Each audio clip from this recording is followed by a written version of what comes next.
Welcome to the Emotions with Ease podcast. I'm Jamie Glenn, an emotional wellness coach for families. And if you find your family getting stuck in big behaviors or big emotions, click on the link in the show notes and schedule a free discovery call.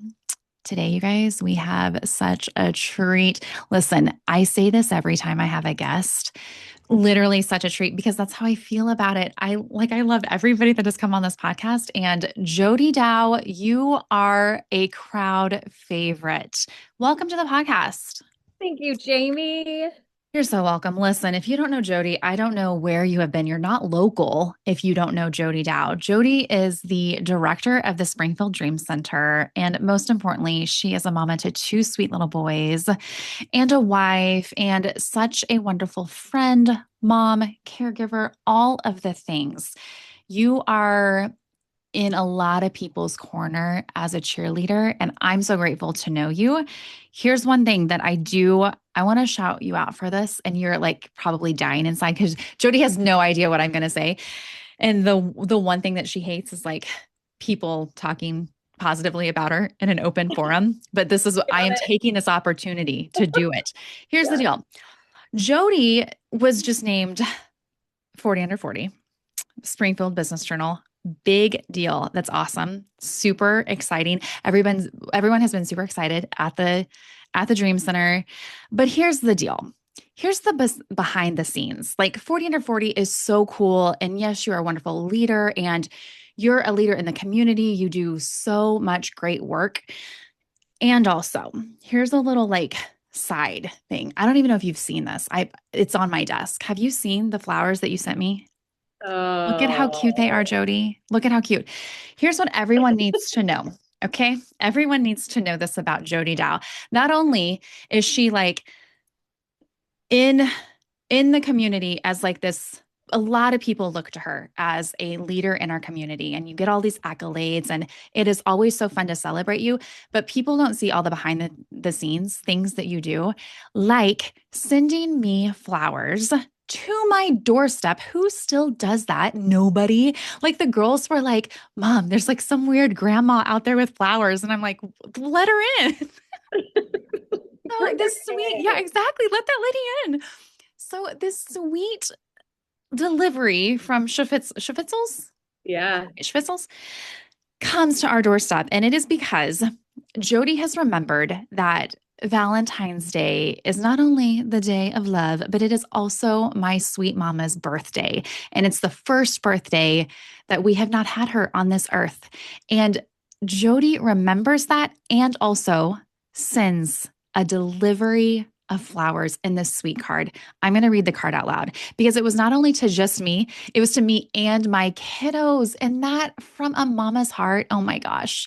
You love on our kids so stinking well. They love you. They feel delighted in every time they come into the Dream Center. And that just like right now, I could tear up, but I'm not going to, but I can feel it in my heart space right now. My heart is just like overflowing with love for you because of how well you love your people and how well you love our families. So this is what it says. Glenn girls, all of us, sending you love as you celebrate and miss May this weekend. Breathe through all the feelings and look for the glimmers. Happy birthday to one of the best. Love you all, Jody. Jody, you are a stinking rock star human being. Thank you for being on the podcast. Thank you for being on the podcast. Okay, so now I'm going to shake that energy out so that I don't cry. That felt good.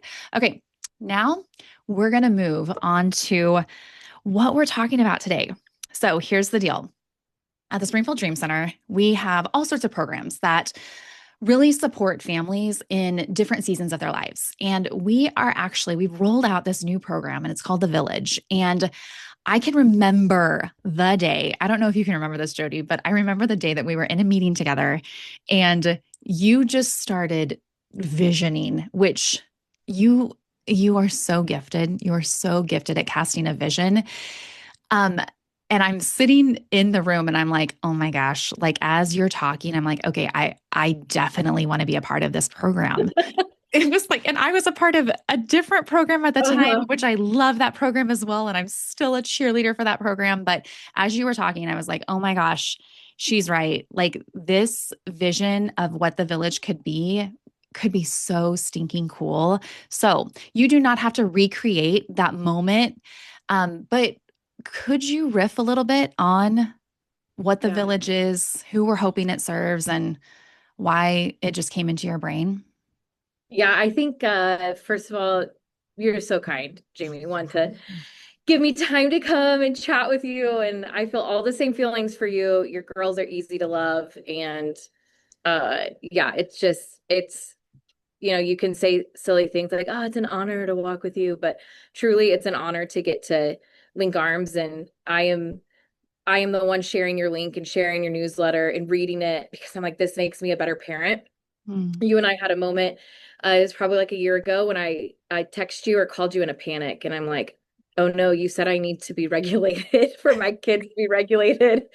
Mayday, mayday, mayday. Because you were talking about taking a deep breath. And I'm like, when was the last time I took a true deep breath, Jamie? This is Mhm. so you have always been this encourager Mhm. of people taking growth forward. And it's helped me both as a mom and a wife, but it's also helped me professionally because when I think about our programs for our families, I want to think about that. I want to think about a forward progression. At the Dream Center, we call everything like one of two sides. We call it help for today or hope for tomorrow. We do that on purpose. It's not just a catchy little phrase that we can throw on a t-shirt and we can put on a website. We believe that it's the foundation for how we serve families. So the Mhm. help for today piece is resource heavy. It's how do we get in front of you right now with what you're facing and really build relationships. That's what the Dream Center is built on. Is we are not a service industry.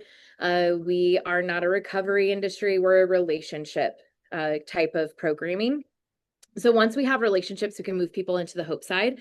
And the hope are those long-term, long pieces, whether it is, hey, we're going to talk about budgeting or parenting, or we're going to talk about goal setting. So things that if people can get their teeth sunk into and some traction going forward, can really change the direction and just the quality of each person's life. And I've seen it true in my own. So Yeah. we were given an opportunity at the Dream Center. It was probably a little over a year ago Mhm. to do a miniature version of Shark Tank. And so we were going in front of investors and they wanted to hear something new. Mhm. And we were sitting there as a team. You had been brought in for the other pitch we were making. Our team was making two pitches to the Sharks. So you were brought in there. And what happened is, I think there had been this idea, this tension inside of me that I didn't know how to put feet to until someone challenged me and said, what's something that we need? And I'm like, oh, this is it. I've been feeling this for the last 5 years. And so we pitched to the Sharks. And here's the funny part, we were unsuccessful. No one So needs to know that part of the story. hey, so we but you know what? Actually, it's one of my favorite parts of the story. So we pitched this idea of the Mhm. village to the Sharks. They decline us.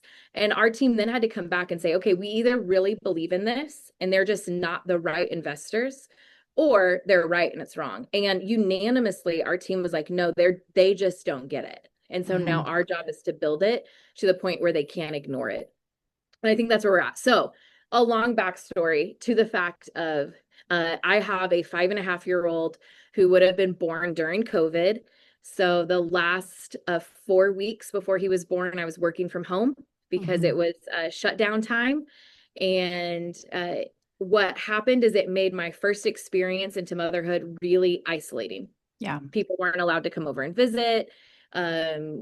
People met my baby through my front door Mhm. or through pictures, and it was just the opposite of what my gut and my core knew that motherhood should feel like. And Yeah. so the more I've just watched it over the last 5 years, I'm like, man, something's missing in the way we parent and we community and we mother together, because we're not mothering together anymore. We're mothering in comparison. Mhm. And it's like to each for their own, and you just follow whatever blog and whatever influencer says, and you can get the internet to tell you anything. So when it's 2 a.m. and you can't figure out why your baby's crying, Google will give you an answer, and it's always a scary one. Mhm. So Yeah. we had this idea of what happens if we recreate the village. That, like, there's the old saying of it takes a village to raise a child. And I grew up I grew up in a pretty heavy Mennonite community. And so old order Mennonites, old order Amish, this village would look like quilting circles where you're sitting there, and if you don't have the ability to feed your child, you're passing them to the next mom. Or if you haven't slept, the next mom's taking the baby. Food's coming into the home regularly. Your other kids are being cared for. Like, it's this beautiful blending of people coming together to say it's not just for the new life of this little baby, but it's for the life of this mom, because motherhood radically changes us. Mm-hmm. There's now like a piece of us that is in our arms. And so uh, I think for years I had been toying with this. What does it mean to have a village? What would it look like for families that we serve who oftentimes already come in feeling isolated, feeling judged, feeling like they're on the outside, Yeah. to think I'm on the inside of this circle. I have a circle of people who show up for me. I have a circle of people who I can openly share with and talk to. And then you and I started doing the research. And so what started as a hunch really became something that we're like, no, it's a proven need. Missouri ranks really low in maternal health and postpartum health. I Mm-hmm. like, to a scaring point. Like, and we're bottom Yeah. tier in that. Yeah. And then we're looking at research on postpartum anxiety and depression. And I will Yeah. be the first one to say, I know how to cheat and answer that 6 question questionnaire at my 6 week appointment to sound better than I'm actually doing. Yeah. Because I'm like, well, and it's not that I went in with the intention of lying, but it's how my brain's wired. Is I'm like, oh, well, Right. I'm not, I'm not feeling that fully, Yeah. but I wish I would have had a space where I could say, but I am feeling that, maybe, maybe even just a 0.5 Sure. instead of like the full one. So, um, and then the stats that are reported on postpartum anxiety and depression, I'm like, those are just the ones that are reported. Yeah. So there's just this whole other pile and percentage of moms who were actually experiencing those feelings, but we don't know how to put words to it. We don't know how to admit it. And like with my first kid, looking back, I'm like, oh, I 100% had some postpartum anxiety, but I didn't realize it or recognize it.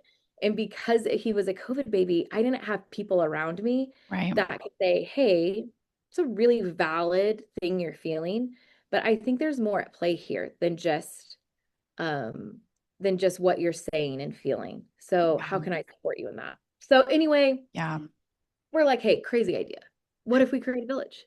What if we create a place Let's every do it. week where people can show up? They can they can like, here, oh, your kid doesn't sleep through the night, neither does mine. It's and Mm-hmm. then you have a seasoned mom who comes in and says, one day your kid will sleep through the night. And I'm like, 100%. great. I'm like, let's put really safe, awesome volunteers in there. And I'm like, if you're scared for a stranger to hold your baby's scared for a stranger to hold them. Let's work on this together, where I put a safe champion type of like mom, grandma beside you who will just sit there. And over time, your baby will then let someone else hold them. Or Mm-hmm. like, we had an awesome volunteer, Bob and Nancy, buy us these 2 massage chairs. Mm-hmm. And I am dreaming of the day, Jamie, because I know like we're not fully set up down there. Right. Right. So we're creating this kind of like nursing room. And I'm dreaming of the day when a mom who is exhausted gives us the chance to hold her baby for 15, 20 minutes while she sits in that massage chair and closes Mm-hmm. her eyes. Mm-hmm. And then the icing on the cake is that we were able to shift your time from a previous program into the village, so that it's not just community that our moms are getting now, but every week they get a miniature lesson that is centered around the emotional wellness of the mom or the emotional wellness of baby. And I'm like, what a beautiful thing that we're getting the chance to build, where people won't feel alone. Mm-hmm. They won't have to go to Google for everything. Yeah. And, when they look back on the early days of being a parent, I hope what we're able to create is something where they're like, man, it was hard, but it was really good. Mm. I love that. I can listen to you. This is exactly what happened in that meeting, Jody. I now remember that I had forgotten that that was the Shark Tank meeting, and Hmm. that's the purpose of the meeting. But yeah, see, you were Yeah. sitting by the window and you just started riffing like that. And I was like, Uh-huh. oh, I could feel it in my belly. I'm like, oh, that's how the Holy Spirit talks to me. I feel it in the gut where it's like, that's the, Yeah. yeah, that I love that so much. And, it's so interesting. This is random. I think you know this about me. Did you know that I was a doula for a while? Did you know this? Yes, Okay. because Justin used to call himself a doula. This is Remember right. this? This is exactly right. Yes. He was really, really proud of himself for being a doula to one guy. And guys, that's not even a real thing. He made that up. He It's totally all it made that takes. up. Just one time and Justin's set. That's exactly right. That's exactly right. But when you were talking about that, of just the circle of presence, that wasn't the word that you used, but that's what I was thinking through because I remember in my doula training, they talked about how that they did this study and it was literally like these women, when they were having their baby, they didn't have a support person. And they did kind of like this control experiment where they left some of the mamas, on their own. Obviously, like nurses and doctors would come in, but there was no one with them, right? And then the other women that came in alone, they just put in a older woman and all she did was knit in the corner of the room. She said nothing. She just was in her chair, just knitting in the corner of the room. And that research stuck with me because what they showed is that after the birthing experience, they asked the moms, rate your level of pain, rate how scared you were, how stressed you were, all of that. And just the presence of an older woman not saying a word totally transformed the way that they experienced that labor and delivery. Like their stress rates were lower, their cortisol rates were lower, their pain level, they said their pain was lower.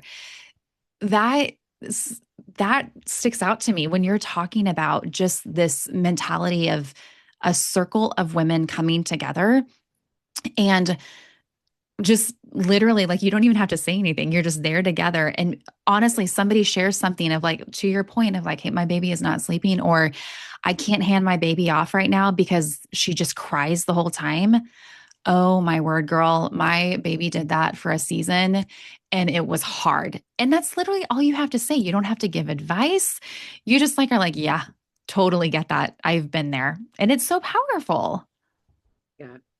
Yeah. I just think there's power in people, Yeah. and it's I think we all know we're not made to do life alone, but then there's Mhm. pockets of life that whether it's we feel like we need to prove something or we think I don't want to mess this up and people know. So there's pockets that we try to do solo.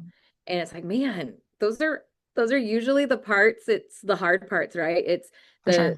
the parenting, it's the grieving, it's the relationships that we're like, I'll do life with people when Yeah. it's fun and like we'll do supper and play at the park, but when it comes to can I find safe people that I am willing to truly share of myself with. But I Mhm. think that's where we see the most growth and the most power in what Yeah. community can do. Yeah. So I Yeah. was talking with someone the other day and I'm like, some of us, I'm 38, and a lot of people my age would say, well, we grew up with like fear-based parenting of, you will fear me and I'll demand respect. I'm like, well, I think we're now raising kids in fear-based parenting and not in the I want you to be afraid of me, but it's like we're afraid of everything because Yes. we get on the internet all the time. And I'm like, my kid has a cough and I'm on the internet. And I'm like, oh my gosh, my Hmm. everybody's dying, everything's Right. awful. Right. And it's because there's that lack of community, just in general in today's age. We're so like social based of device and phone, and we'll choose friends on the internet, which I think are great. And I've met amazing people on the internet. I'm knocking on it, but there's a difference in can we do life face to face with people so that we're not accidentally fear-based parents in Yeah. a whole different way than what some of us were raised. And so I just think community is such an important aspect to doing that in a healthy way. It really is. And also to the point of like online community, you're right. There can be absolutely some dear friends of mine I found online, and it's great. Yeah. But there is something very powerful about that consistent weekly Mhm. check-in, right? Like right now we have the village on Thursdays, every Thursday, the same time, 10:30 to 11:30. One of which, because, it's helpful to navigate around nap time, right? To schedule around nap time. But then also that it is so easy to like X out of social media when it gets hard, right? Or, close the tab when you're like, I just can't deal anymore. Like I'm too stressed out. But when you have that weekly check in with actual humans with eyeballs that can like talk and reciprocate and hold your baby, it's a totally different experience. And it is so powerful just to even know, even if you don't show up every week, to know that, hey, the village is happening That space is at that helpful. space. Yeah, absolutely. Absolutely. So, talk to me about, let's kind of lean into the loneliness just a little bit more because we all know that loneliness is on the rise across the board. People feel more connected than ever, technologically speaking, but more disconnected than ever, like in a room. And we're also finding that for our kiddos, right? Like our kids they're showing, I can't remember what they call it, but they're man, that's going to bother me. But anyways, they're missing social cues. Like they don't know how to like look people in the eye, or literally how to have like a tennis match of a conversation. Like you say something and then you ask the person a question, and then they say something and they ask you a question. Like it's that ping pong, right? That tennis match. It can happen to adults though as well, where you feel kind of rusty. You're like, oh gosh, like I'm gonna have to talk to people. What do I do? We've all been there. So maybe even thinking back to your time, because that was a very unique time to have a baby during COVID. Yeah. So can you think back to that time and like those moments where you were like it's almost like getting your like land legs back, right? Like you're like, okay, this is how we do life without a mask on anymore. And what were some things that were helpful to you in those moments? Yeah. Oh man. We had great neighbors.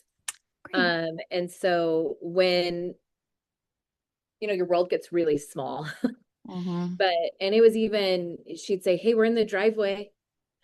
And so I'm like, okay, I can go to the driveway. I Sure. can make it out to the driveway. Yeah.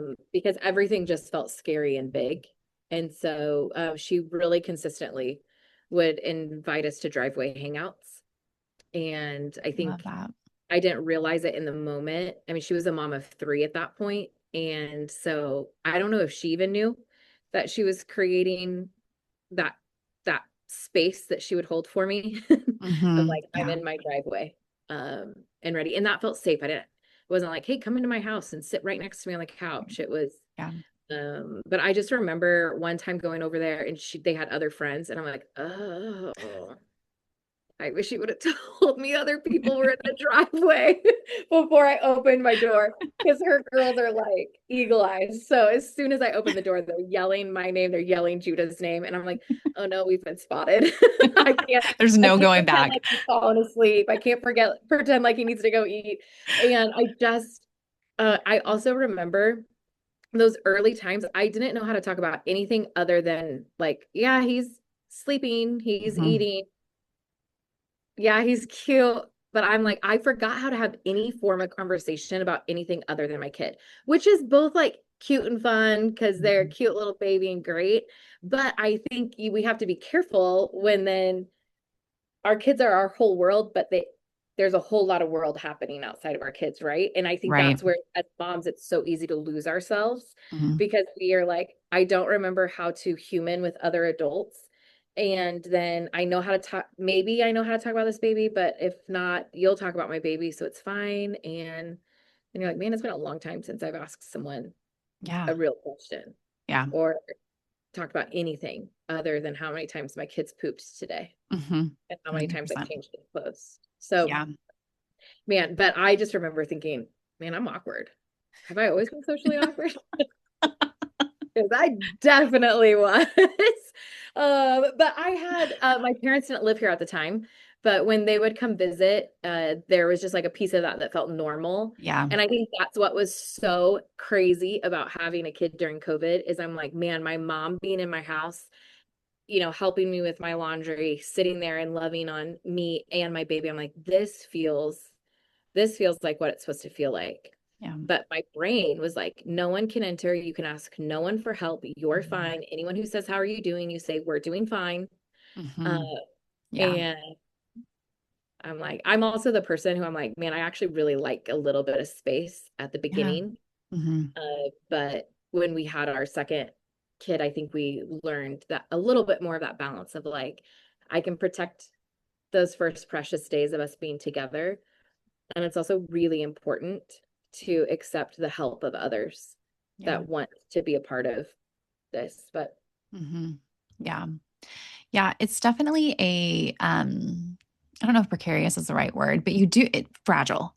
It yeah, feels very fragile. Like everything, I remember like everything feeling brighter when you went outside and like not in like oh wow, everything's so sunshiny. It's like, yeah, oh my gosh, the sun is so aggressive. yes, Like everything felt louder, uh-huh. everything was brighter. Um, because you do just kind of stay. I mean, we did. Well, I am a germaphobe. We didn't have them during COVID. Like our girls were pre-COVID Can you babies. imagine if you had a child during COVID, Jamie? We No, probably still wouldn't have had no, no, it would not have been great them. for anyone involved. Just 5 years Um, later, that kid's still tucked away. It's like a right. fun. Although I will say the whole mask thing was actually like I loved it. I Yeah, actually did because I was kind of like walking around like now everyone knows how I feel about germs. Like this is yeah. my life. Like I'm constantly thinking about germs. So it was actually kind of nice to be able to hide behind a mask. We were all joining you. Yeah. Right, right, right. So, okay, what do you think? We've already talked a little bit about like the power of just being surrounded by other women, right? Let's also talk about the power for, we've really honed in on that postpartum, time where it's like you're a brand new mom or you're a new again mom, right? Yeah. Where everything does feel pretty fragile. What is the power for like a woman who might just want to be a part of the village as like a support mom, like a mentor mom, somebody who's like, gosh, like listening and thinking, wow, I'm not in postpartum, but I I really love the idea of just like sitting with a mom holding a baby if it's helpful or just like literally listening to a mom. What is the impact for those moms that want to be a part of it? Yeah. In my head, we've got to probably workshop the right name, but I've been calling them champions. I love that. Because I just think like, man, if every new mom had someone champion them of like, man, you're a great mom. You are the mom for your kid. How can I support you in that? I'm like, what a beautiful thing that Mhm. we could build. But I think it's a mutually beneficial relationship. So and it's a little bit, that psychology piece of shoulder to shoulder versus across the table from someone. That Mhm. shoulder to shoulder, we're more likely to be more open and more authentic and more vulnerable. And I don't think that when we invite women in to be champions for these moms, we are not doing it in a way where we're like, hey, can you come rescue this mom Mhm. who's tired and needs help? We're doing it of like, hey, will you cheer this mom on? Yeah. And that's shoulder to shoulder work. And shoulder to shoulder work requires it to be a two-way street. So it does require like the vulnerability of how are you feeling from both sides. I think I'm just thinking through too, some of the moms we've had down there as volunteers and who have said they're interested, where I'm like, Mhm.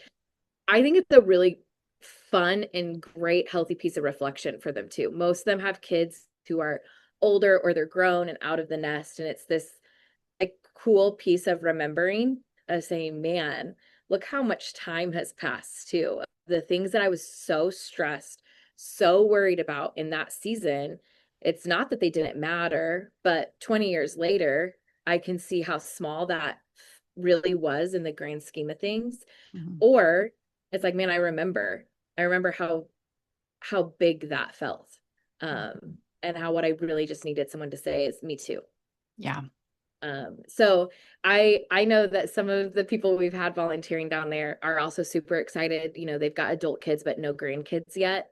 Right. And they are just like, give me a chance to love on babies and new moms. And honestly, a lot of them are people who have championed you and I. Hmm. They're friends and Yep. mentors. And so for me, I'm excited because I'm like, if I'm handpicking people who have had an impact in my life and sending them to the village to cheer on the next round of moms, then Hmm. but I think they're both getting something. Oh, 100%. One thing that, so as time of recording, we've only done two, Yeah. right? Two villages. But we start, so the last two times we've started it with celebrations. And so if they want to, if they want to share, awesome. If they don't have to. But spoiler alert, everybody wants to share. Once you like Once get it once went going. first. Yeah. Uh-huh, exactly. And I love that part of it so far because we are so used to as moms celebrating our kids and like saying like, okay, look what he's doing. Look, he's cooing for the first time, or, she's about ready to walk. And that is so natural for a mom. But what I have found is that you cannot grow if you are not willing to acknowledge your wins, big or small. So, Jody, some of these wins have been so awesome. Just like, and I won't share details or anything because I want to honor everyone's story, but just going to the doctor. Hey, I went to the doctor for me this week. And we're like, yes, that's huge. Think of that. And this is what I said. I was like, think of all the things that you had to do to make that happen. You had to look at your calendar, you had to call, right? You had to make sure that your calendar matched up with that. Then you had to like get childcare, get to the doctor.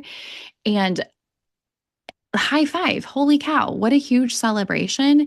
And when you start celebrating one another, which is why I love this is the point of this tangent. The word champion is so great because it is true. Like by the end of just those little like first 7 minutes, the vibe in the whole room has changed because we're like, yes, high five, celebrate. Yes, that's huge. What a win. Awesome. And then you build on that, right? And then we're all ready to learn from one another. And I um, think that's really special how you've created that environment too, because what we don't want the village to be is this like gripe fest of motherhood is so hard and rah, rah, rah, it's awful. And sure. however, we do acknowledge that for some people, especially in postpartum, that motherhood is really hard and it can feel like that. Mhm. And so, what I love though is that you've intentionally built a, a vibe, a feel, a culture in that room that says, hey, we're going to celebrate because even when things are hard, hard is not bad. Yeah. And so, hard is hard, Mhm. but hard is not bad.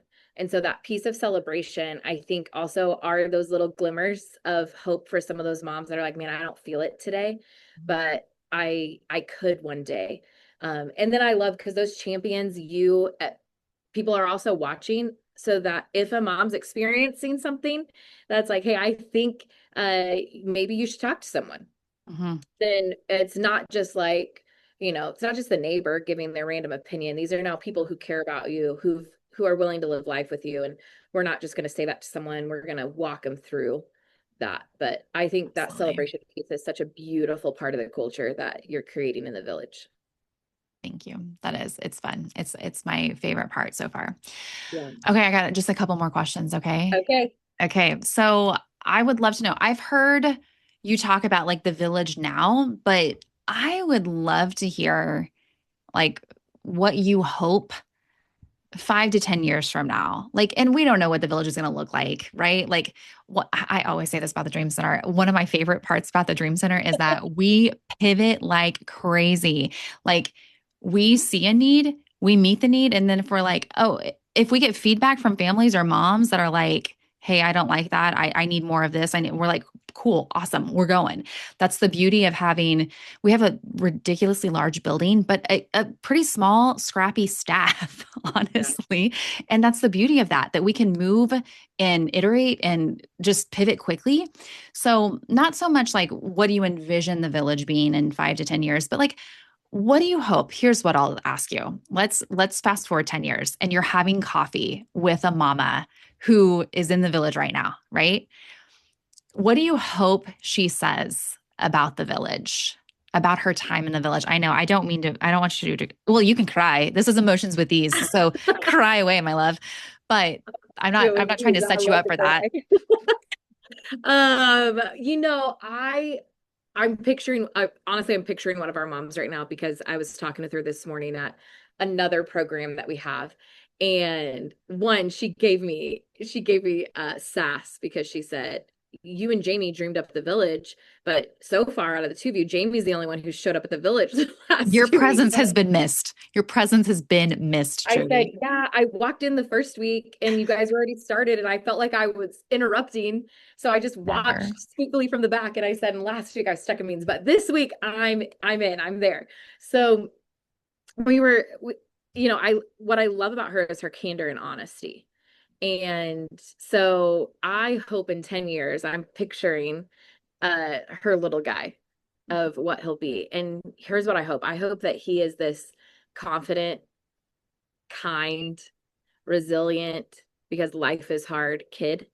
And that what she can do is she can sit there and say, man, it's not that we're taking credit for her kid being great, right? Because we Mhm. can't. We're not. But I hope she can say that she's proud of where her kid's at right now and that she can recognize that, hey, I think one of the things that was helpful is that in the hard parts of toddlerhood, of postpartum, I had the support I needed to support him how he needed. Mhm. And I hope that to be true for all of our mamas, that they can say, I had the support I needed to give my kids the support they needed. And truly, even once they kind of graduate from the village, that's what we're hoping to build in every single program. And so in 10 years, I hope they're still involved in Mhm. some way, Yeah. whether that's they're taking classes or their kids in our after school program. It's not that I'm hoping they stay at the same socioeconomic point that they're at right now. I'm happy for them to graduate from the needs of support in that way. But I hope what they find is that there's still a community that has become this foundation and their basis for their family that they still want to be connected to. Um, so I love that's that. what I want. I want moms to be supported how they need so they can support their kids how they need. I love that. That's great. And you are right. It's like such a ripple effect. You know, we all like sometimes with my content, well, always, I'm very mom centered. And I never want that to come across as like pressure of like, oh my gosh, it's all on me. However, we do know that the mom, I mean, just naturally is like the nucleus in a lot of families. And so when I'm talking about like regulation tools and any of the content that we put out, it is always that, hey, first and foremost, these tools are for you because you're a human being and you deserve to feel good while walking on this planet. You just do. So let's get you the tools because you're a human. Oh, and also let's get you the tools so that you can help regulate your kiddo as well. Yeah. Yeah. I had someone who was quite a bit older once who kind of rolled their eyes at today's generation of moms and they're like, like you act like it's so hard and you're so stressed and you need all these tools. And they're like kind of mocking the mental health side Mhm. of motherhood. And I'm like, man, but look at how different parenting today is than parenting a couple of generations ago of like and I don't know the latest research, but it's the percentage of families that have just a single, like one parent working while the other parent stays at home is extremely low. Yeah. We are a two-parent working kind of environment. Mhm. Um, and so that just adds extra layers. And then you add in social media, you add in how much time is pulled, that mental load. It's not that it's harder or that they had it easier, it's different. And Yeah. so it requires a different set of tools. Like we're not sending our kids outside to play and saying, when the streetlights come on, come home. We're like, no, Right. where are you? Who are you with? And what are you doing? It's not that like those parents were bad for letting their kids play outside till the streetlights come on. It's different. So different tools are needed. Yeah. And That's I a think we great way just to word have it. to constantly remove the shame Mhm. from I need a tool, I need a script, I need Mhm. something because this feels hard. That's not a shameful piece. That's a Mhm. human piece. So like that's where you look at the shame you feel of I need help as a gift of it's showing that I'm human. So Yeah. Jamie, help me regulate myself so that I can regulate my kid. Teach me a tool, teach me a script or a trick, because I'm human and I need that to be able to then connect with my little human child. And Yes. So great. So great. You need like a mic drop there. That's it. If I knew how to like splice that just for social media, I would do that. But I don't know how to do that. So just know that I we're would really have been that. challenging Justin's editing skills now if we start Really adding am. signals for mic drops. I really am. You know what is so funny? This is random, but like if somebody asks me for something like an online course or something, I literally call him my IT guy. I'm like, I'll get my IT guy on that. No one needs to know. It's my husband Yeah, let me check with my who is husband not about paid. I don't pay him no, for any yeah. of the IT My IT support he unpaid gives me. volunteer. Okay, so I know that there are people out there right now listening and they're local and they're like, "Oh my gosh, how do I either be a part of it of the village just because I'm stressed, I'm overwhelmed. Give me an hour where I get to sit and drink coffee and laugh with other women while my Yeah. kiddo is cared for, right there in a different room with great toys, snacks. Give me that. And or the woman who is like, I want to be a champion. Like this is stirring something in me. How can they be a part? Okay, I love it. So the village takes place in our brand new, newly renovated space, Hope Hall. Yes. And so when we say your kids get to be in really clean, awesome spaces, they're brand new, clean, awesome spaces. Mhm. And we're constantly adding things. So like next week, new sound panels will go up because we realized that our preschoolers having fun is awesome, but they're also so loud. So Because loud. well, they're toddlers. So, Totally. and making noise is just a normal part of development. So we're figuring things out like that. But we created it where the moms are getting to meet in what we consider the commons, that middle room, and kids are right there with you, because we know that sometimes walking into a new space and handing your kid to a new volunteer like that, we're asking a lot. We're Hmm. offering a lot. So we want them close. I want you to hear your kid cry. Hmm. Yeah. Because I want the mom to be comfortable. At what point do I not want to hear my kid cry and I need to go get them, versus at what point is my nervous system and theirs learning that that person is safe, they're background checked, they're vetted, Mhm. and I'm 10 feet away and it's okay for me to finish this cup of coffee or finish that conversation before I get them. Yeah. That would have been extremely hard for me Hmm. uh, in infant stage. So that's Sure. part of why I'm like, keep the crying babies close to their moms, because the minute the mom wants to tap out on that, let her. So if a mom is saying, hey, how can I get in here? I want them to know, like, we do background check our volunteers. We do vet them through questioning, like an interview process to make sure that they're going to be a good fit with kids or with our champion, our mamas. But they can go springfielddreamcenter.com, and you can find it's under the What We Do page. You'll find a little piece about the village and you can sign up. What that sign up is not what it is not is a commitment that you have to show up. Yeah. So if something comes up that's not a pressure point, that just helps us make sure that we've got enough people over there, Hmm. because we keep really small ratios. So I want lots of adults in rooms with kids so that it feels better for parents. So Yeah. they can sign up online, and that just helps us to plan. If you're hearing it and you're like, man, I want to be a part of it, there's a couple different ways. Is one, on that same page, it'll give you the volunteer link. So it'll let you say, hey, I want to volunteer at the village with some of those different positions that we've talked about. Is it rocking a baby? Is it doing a craft with our toddlers? Is it sitting with our moms and championing them and being a part of that class? Some people listening to this will say, man, I couldn't make a commitment to be there every week, but I also have a specialty. So I'm thinking of our dear friend, Dr. Allison Sloan, who's a Oh, literacy coach. yes. And Yes.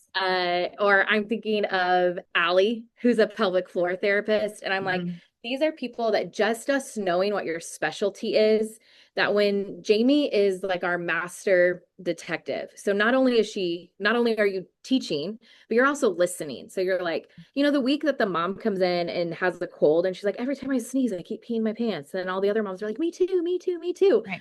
We're calling Allie. Right. And we're Allie, Help. please help, get SOS. in here and talk to us about what's normal and Yeah. what requires care. It's and then we're looking at what benefits do people have? Do they still have pregnancy Medicaid? Do they have the ability to go and get pelvic floor therapy and they just don't know about it?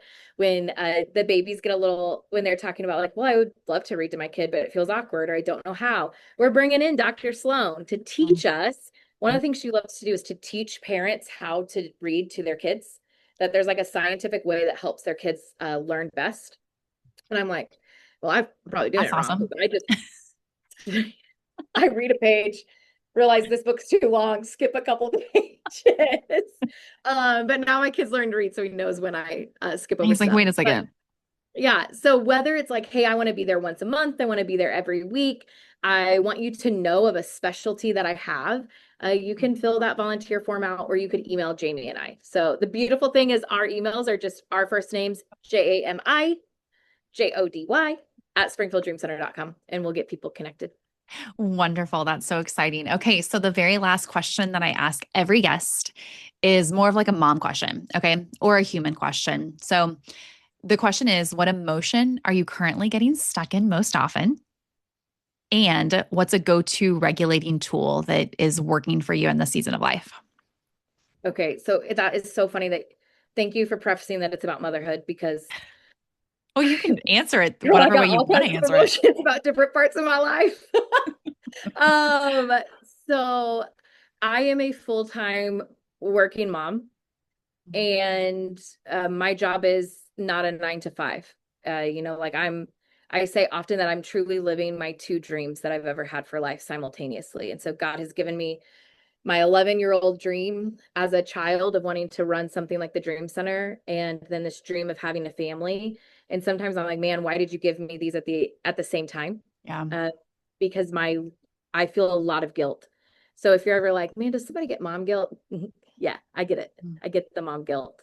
Mm-hmm. Because it is like next week, I'm gone for Yeah. most of the week. It'll be the longest I've ever left my kids. Yeah. And I'm like, should I? Mm-hmm. Just because I can doesn't mean I should. Mm-hmm. Just because I can doesn't mean I shouldn't. So that's probably my leading mom emotion or Mm-hmm. feeling is guilt. Yeah. So one of the tools that I've been utilizing this year is every night, I take out my journal and I write 3 things I finished today. Hmm. And I hit 3 things. Okay. And crazy enough, sometimes it's really hard to find 3 things that I like truly finished. I get 80% done with a lot. And then I write 3 things I'm grateful for. And what those two practices do is it helps me to acknowledge that in the guilt and the pull of I never feel like I can be like everything or enough for both sides of my dreams, it reminds me that I'm doing things. I'm making progress. And Yeah. I like to challenge myself that, one day, 2 of them may be about work and one's about home. And then the next day, I'm like, maybe 2 of them are about home and one's about work. Mhm. But I tried to not make myself think that they all, like, it doesn't have to be even, Yeah. but I acknowledge what am I accomplishing. And then those grateful pieces oftentimes show me that even the things that stress me out or make me feel guilty are also these incredible blessings. And I'm like, Mhm. man, uh, we're recording this on a Tuesday, which Mhm. means I'll work late tonight. Mhm. And my kids will be asleep or close to asleep when I get home. And so at the beginning, I'm like, man, I feel such guilt about not being there for bedtime. But instead, what I can write in my gratitude journal is I'm so thankful that I have a husband Mhm. who will handle bedtime once a week and that the boys get boy time. Mhm. And I'm thankful for a job that lets me bounce early if Mhm. bedtime's not going well one day. Right. So when I can capture those moments, it kind of takes, for me, that guilt will make me feel really frenzied Yeah. of like, which Mhm. way should I go? Um, and it actually makes me less satisfied between both things that I'm feeling guilty about. For sure. And so it just brings me a little bit back to center. I really like that tool a lot because it's kind of opposite of what many productivity people will say, write it down at the beginning. Write down your top 3 things that you're gonna do in the next 8 hours. But I really like the reflection point of like, it was a freaking whirlwind. Like Yeah. 8 hours, so much, like, oh, so much happened today. Mhm. So I just reflect on, here are three things that I actually got done. Yes. And literally there was one day, Jamie, that I got to the end and I'm like, I didn't do anything. I didn't do anything, but I'm like, I have to write something. So I looked over and I saw my closet and I said, all right, three things I finished today. I put my shoes in the closet. I'm like, Great. but it's retraining my brain to be like, Yeah. you're closing loops, you're finishing things. There are things to be celebrated, even on Mhm. days when it's like nothing went the way it was supposed to. Uh, Mhm. and for the way my brain's wired, if I make that list of like, here's the top three things I'm going to do today, if I don't do them, that Mhm. guilt just increases. For sure. So instead, I'm like, here's three things I did. Mhm. Good job, team. That's wonderful. I love that so much. My counselor always says, like, when I say should or shouldn't, she always stops me and she's like, and what are you making that mean? Like, and that's, and I'm like, well, Catherine, I'm making that Right? mean that I'm a crappy mom or whatever, you know? Right. But yeah, I love that reminder. I'm going to try that. I'm going to try the reflection. I do it opposite. I do like at the beginning of Mhm. the day, what are three things that I want to hit? And then if I don't hit them, I feel like, like, well, Right. Like, that was a waste of a day. But that is a failed. great reframe, Jody. Look at you Yeah. dropping your wisdom. I love it. Jody, you are a joy. You're a joy to be on the team with and a joy to have in my life. And you are a champion in so many people's corner. And I'm just so grateful to know you. And I'm grateful that you've been on the podcast. So thank you for your time. Thank you, Jamie. Love you. Love Believe in you what you're doing. too. Thank you.